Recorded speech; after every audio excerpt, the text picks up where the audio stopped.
চোখ বন্ধ করুন আর কল্পনা করুন, এক রানীকে বাসর রাতের পরদিন সকালে হত্যা করার কথা। কিন্তু প্রতিদিন রাতে সেই রানী এমন গল্প বলেন যে গল্পের পরের অংশ শোনার মোহে প্রতিদিন সকালে সম্রাট তার প্রাণ রক্ষা করেন। সম্রাটের পরের রাতের গল্প শোনার আগ্রহই রানীকে বাঁচিয়ে রাখে। এই গল্পই হল 1001 রাত বা অ্যারাবিয়ান নাইটসের গল্প। কিন্তু প্রশ্ন হল, এই গল্পগুলো কোথা থেকে এলো? কে প্রথম উচ্চারণ করেছিল শেহেরজাদের নাম? আর কিভাবে এই গল্পগুলো ভারত, পারস্য, আরব থেকে ইউরোপ পর্যন্ত ছড়িয়ে পড়ল? আজ আমরা খুঁজে দেখব অ্যারাবিয়ান নাইটস আসলে কিভাবে জন্ম নিল, কিভাবে বদলালো, আর কেন তা আজও জীবন্ত ও প্রাসঙ্গিক। আসলে 1001 নাইটস কি?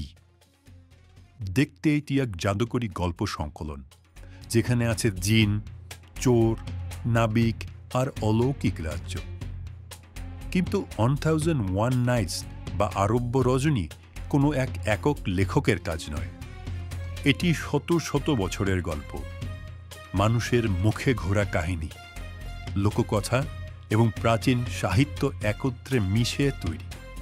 সবচেয়ে বিখ্যাত ফ্রেম স্টোরি বা মূল গল্পটি হলো একজন রাজার, যার নাম ছিল সম্রাট শাহরিয়ার, যিনি প্রতিদিন এক নতুন নারীকে বিয়ে করতেন আর ভোরে মৃত্যুদণ্ড দিতেন।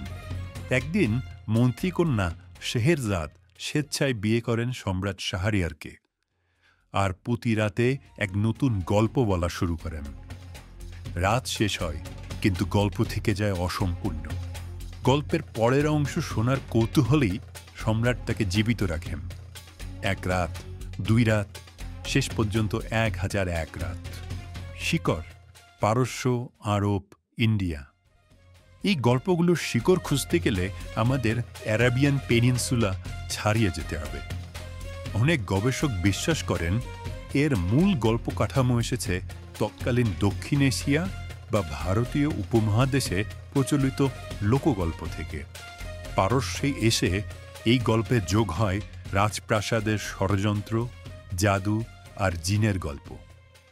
এরপর 8ম থেকে 9ম শতাব্দীতে আরবি অনুবাদে এই গল্পগুলো ছড়িয়ে পড়ে মধ্যপ্রাচ্যে। মিশরে আবিষ্কৃত 885 খ্রিস্টাব্দের একটি পাণ্ডুলিপি প্রমাণ করে সেই সময় থেকেই এই গল্পগুলো আরবিতে প্রচলিত ছিল।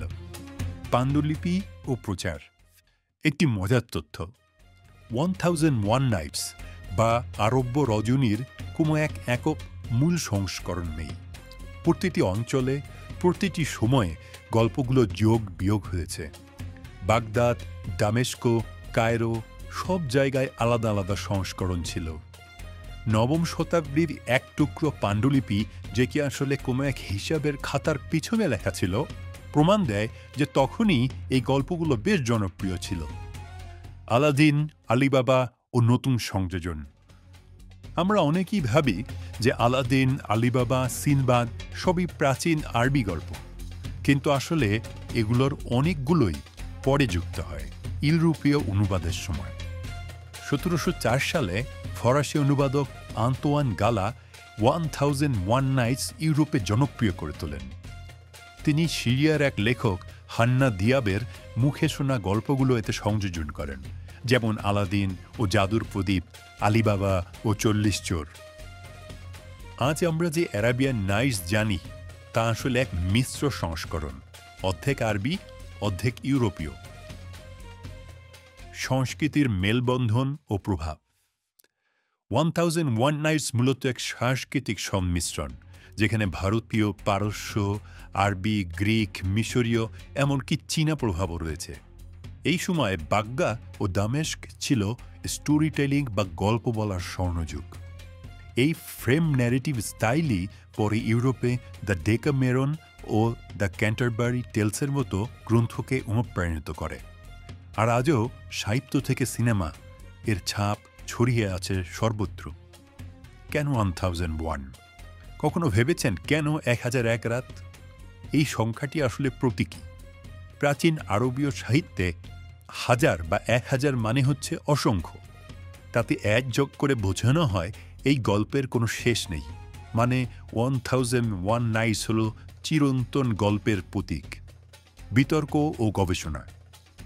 আজও গবেষকরা বিতর্ক করেন কোন গল্পগুলো আসল, কোনগুলো পরে যুক্ত। গালার সংযোজনগুলো জনপ্রিয় সংস্করণে মূল আরবি অংশকে ছাপিয়ে গেছে বলে অনেকে মনে করেন। অন্যদিকে আধুনিক গবেষকরা চেষ্টা করছেন প্রাচীনতম সংস্করণগুলো আলাদা করতে। আর অনুবাদের ক্ষেত্রেও আছে পক্ষপাত। ইউরোপীয় অনুবাদকরা অনেক সময় নিজেদের সংস্কৃতি অনুযায়ী গল্পগুলোকে বদলে ফেলেছেন। তাই আপনি যে সংস্করণ পড়েছেন তা হয়তো আসল আরবি গল্পের চেয়ে অনেক বেশি ভিন্ন।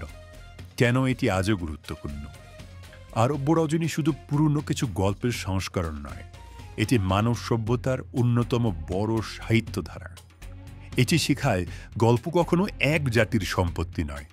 গল্প চলতে থাকলে বদলায়, নতুন রূপ নেয়। ভারত থেকে পারস্য, পারস্য থেকে আরব, তারপর ইউরোপ। এই গল্পগুলো ভ্রমণ করেছে শতাব্দীর পর শতাব্দী। আর শেহেরজাদের চরিত্র আমাদের মনে করিয়ে দেয় গল্প বলার শক্তি হতে পারে জীবনের রক্ষা কবচ। জিন, সমুদ্রযাত্রা বা প্রেমের গল্প সব মিলিয়ে অ্যারাবিয়ান নাইটস আমাদের শেখায় মানুষ যেখানেই থাকুক, গল্পে যে কল্পনার জগৎ তৈরি হয় তা আমাদের সবাইকে যুক্ত করে। পরের বার কেউ যখন বলবে অ্যারাবিয়ান নাইটস, মনে রাখবেন এটি শুধু জাদুর প্রদীপের গল্প নয়, বরং এক সভ্যতার সম্মিলিত কণ্ঠস্বর।